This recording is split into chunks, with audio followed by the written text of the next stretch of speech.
Hey guys, welcome, and this is a video that I wanted to do for such a long time, and I finally sat down, wrote a list of stuff. My handwriting is horrible, if you haven't seen that. But today, we're going to be talking about tips for lowering your cost of shopping, or at least having you look at it a different way. I think this is what this video is basically entailing. So the number one tip I want to start out with is don't be afraid to shop around. Figure out, keep track, who's cheaper. And great examples is things you buy all the time. Now, some people are picky about like certain things, but we'll get to that. We'll get to that. But this is basically for other stuff. Like, let's say you go somewhere and you one of your things you buy is like frozen pizzas.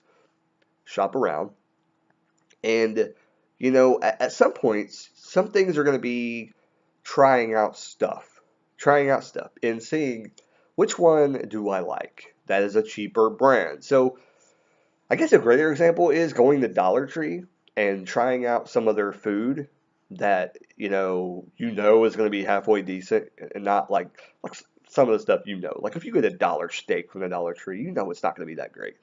You, I'm not talking about that kind of stuff. I'm talking about like the hot dogs at the Dollar Tree. You know they're not going to be that bad, but they're about the same price at the other places anyway. So some of the if you're going to be the cheap kind anyway. But that's what I'm saying. Like trying out stuff at the Dollar Tree, maybe seeing, well, I've never had that brand. Well, try it out. Maybe you'll like it. You know. Um, and in all honesty, this is what I'm gonna tell you. If you're a brand person and you don't like to get anything but name brand stuff, you're gonna have a problem with this list because this is not gonna work for you.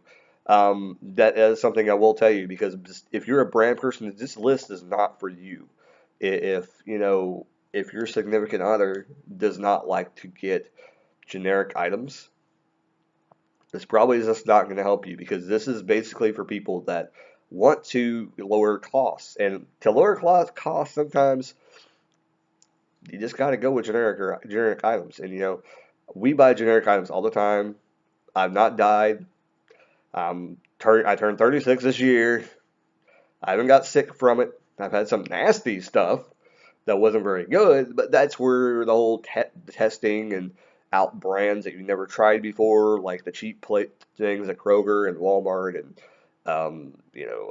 Meyer. When we had Meyer, we tried out stuff there, and when we go to like there's a place here in town called Harvest. There's Marsh Warehouse and Market, whatever the hell they're called now. I'm confused about what Marsh is doing now anyway. But anyway, but shop around and figure out who the cheapest brand is and just some different things you buy for your shopping list.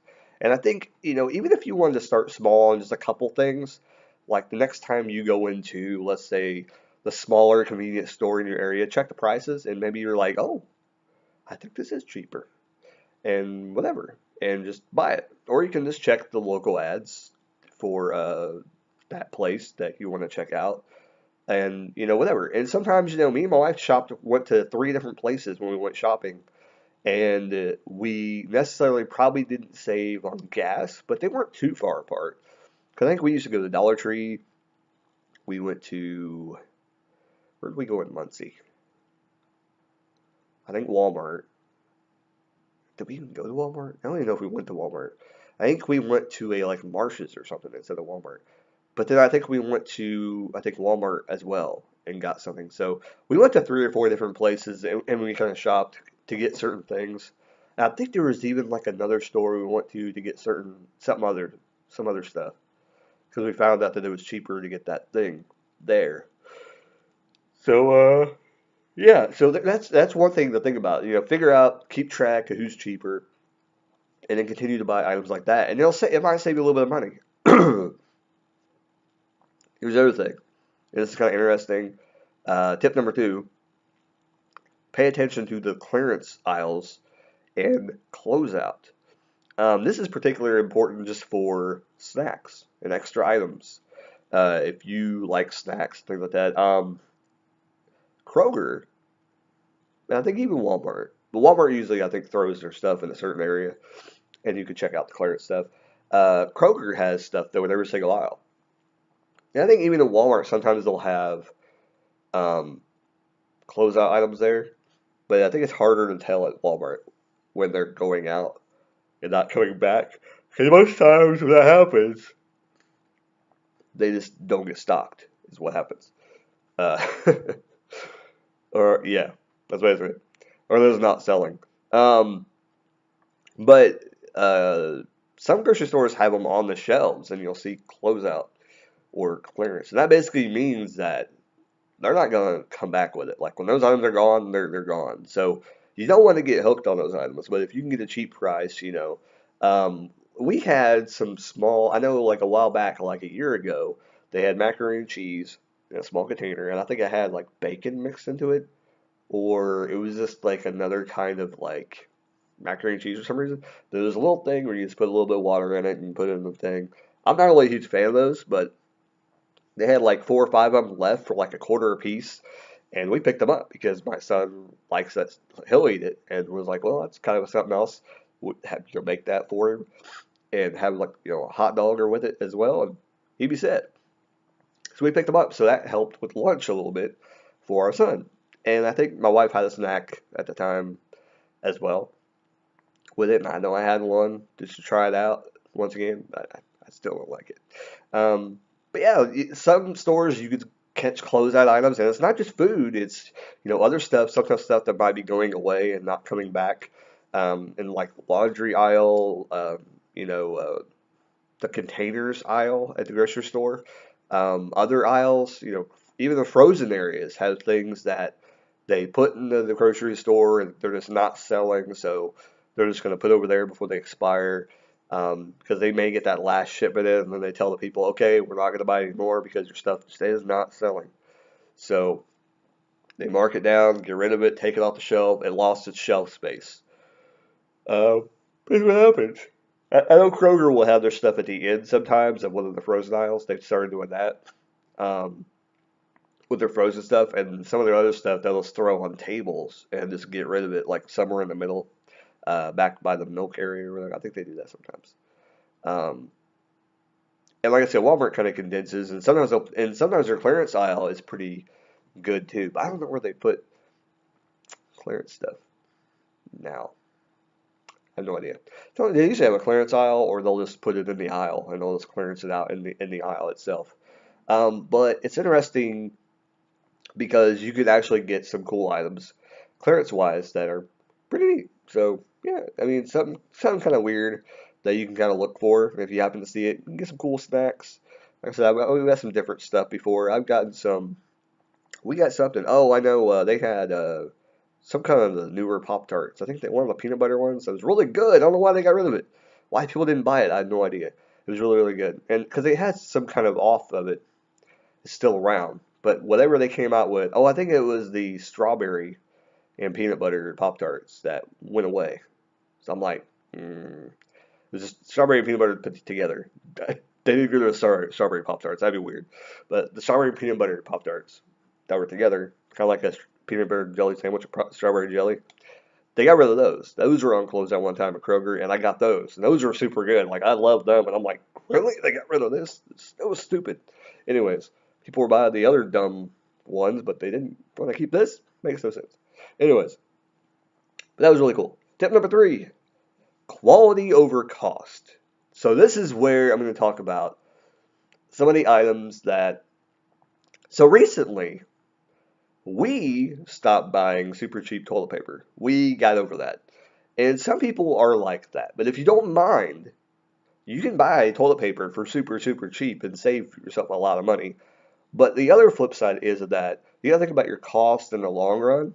So technically, toilet paper is probably the quality over cost kind of item that you're going to be looking at getting probably a more bulkier thing instead of buying one at a time. But if you're on the cheap, and you're running on small, if you're first of all, if you're single, you shouldn't need that much toilet paper. But you could buy it, and it would last you quite a while. So the next 5, 6 trips to the grocery store, and my eye just decided to water like out of nowhere. What's going on?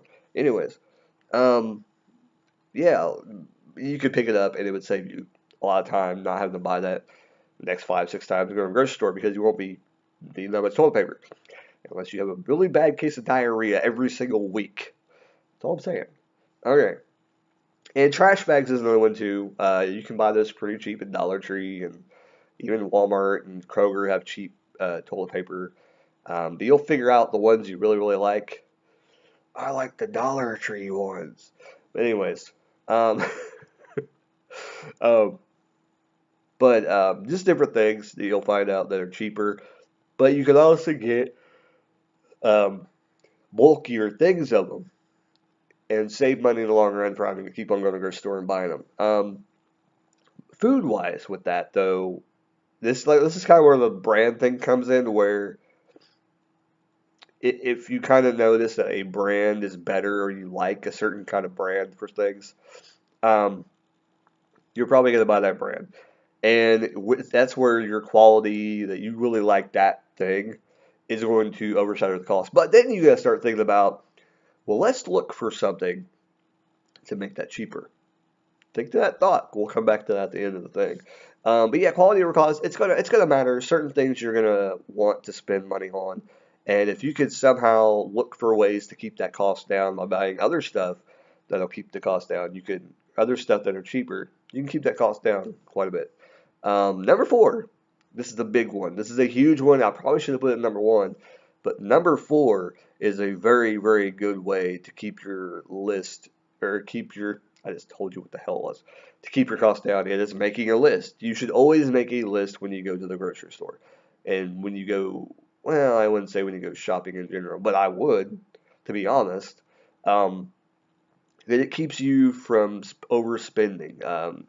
Especially if you're going out with your family and you have a list and you're going grocery shopping, you definitely want to make a list and take it with you.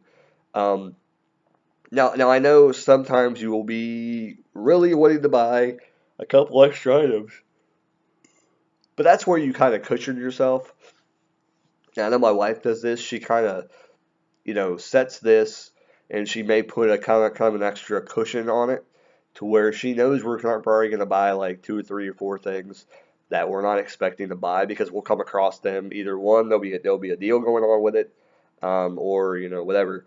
But we may buy extra stuff. But keeping a list kind of keeps you going down the path, and it won't make you want to stray and look at other things when you're in there. You'll still look at things, and you could still decide to buy it, uh, but we'll talk about the next one, and it'll probably be more clear. So let's go to number five, and I'll kind of talk about the list for a few minutes. So coupons and deals is what you also need to look for, and some of these things you won't know until you walk into the store. So if you have your shopping list with you, kind of talk about four and five at the same time here. If you have a shopping list with you, it'll really, really extremely help you, but it will kind of be changed a little bit if they have deals going on. And sometimes the deals you may not think is such a great deal, but if you look more into it and you kind of break down the price, don't be afraid to sit there and think about, hey, okay, so if we buy this, this will be this price. It'll be 250. If we buy this other one, whatever. If we normally would have bought it, blah, blah, blah. And if it's a bigger package of something, are we going to eat all of this now? Well, no, but the kids can eat it on the weekend as a snack. That's what you got to think about. And I think that that's kind of cool to kind of sit there and think about the coupons and deals. Especially, Kroger does that. Walmart, not so much. But sometimes you can go in there and, find stuff that you didn't know was cheap. And you'll notice, well, hey, there's generic brand right there. I should try that out. There's just different ways that on your list. You go into different stores, things can happen. Um, but coupons and deals is something definitely to look for. The Sunday paper has coupons um, that you can start. And if you get into coupons, that's a whole different ball game. I'm telling you right now. But the coupon game has really changed because that stupid show, Extreme Couponing, I think like it ruined all the coupons for everybody. Because now nobody wants to, I think, release like really good coupons. And I think they still do, but I think coupons are harder to. It's harder to do that kind of a thing now because they've made a lot of different changes to the rules of coupons and things like that. And a lot of people don't do like double coupon days and triple coupon days, or they triple the coupon value and stuff on you. A lot of them don't do that anymore because of those kind of people, the shelf clearers and things like that. If you don't know what I mean, like some people will actually buy like a ton of newspapers and they'll have like 5 different coupons of things, and they'll clear an entire shelf of a product just because they're extreme couponers and they do that kind of stuff. And don't think they're not in your area, because they probably are. If you've ever went in somewhere and they had a sale on something and you know you had a coupon for it and there's nothing on the shelf, more likely you have an extreme coupon in your area and they're hoarding food at their house. Anyways, yeah, there you go. Hope you enjoyed this video. I don't think I missed anything, but for the most part, this I wanted to tell you guys. This is what me and my wife did, and we continue to do the whole deal, the coupon thing. But we don't do it as much. We do a lot at Kroger. Shop a lot at Kroger because you can do the digital coupons and the deals. Usually, when you walk in, when you're walking around, you see the 10 for 10 and the buy 5 and save kind of thing. And I think they have a new one now. They have another one now too. Um, but they have those sometimes, and it really does help out a lot. And Walmart has great deals too sometimes, but it's certain foods that you like at certain places. And I want to go into that because that's a whole other ball game. And maybe later on down the road we'll talk about that. Things that I love to buy at Walmart, or things I love to buy at whatever. But this is a great list, I think, for people wanting to save a little bit of money that maybe didn't know what to do. So I'm going to continue to try and think of these new tip lists and what to come up with, because I think it'll be great. I have some other ideas, so we'll see what happens. But this has been tips for helping you keep your cost of shopping down, and some other, I don't know what the hell I'm going to call this video. You'll find out when I release it, I guess, on the YouTube. Anyway, like, comment, and share to see more videos like this. And I also do music reviews, movie reviews, song reviews. Uh, I don't know. I do vloggy stuff too sometimes. So if you like content like this, me just sitting down right here, this is what all the videos look like. So I'm gonna start walking around at some point whenever my video camera stops being a butthole. Start doing that kind of stuff. But anyways, like, comment, subscribe as always. Comment down below. Let me know what you think about the tips. If you got any more tips that you would add to the list, leave them down below. And as always, keep rocking and shop and save money. That didn't make no sense. I'm just going to end the video. Later, guys and gals and other people that don't fit in that category. All right, bye.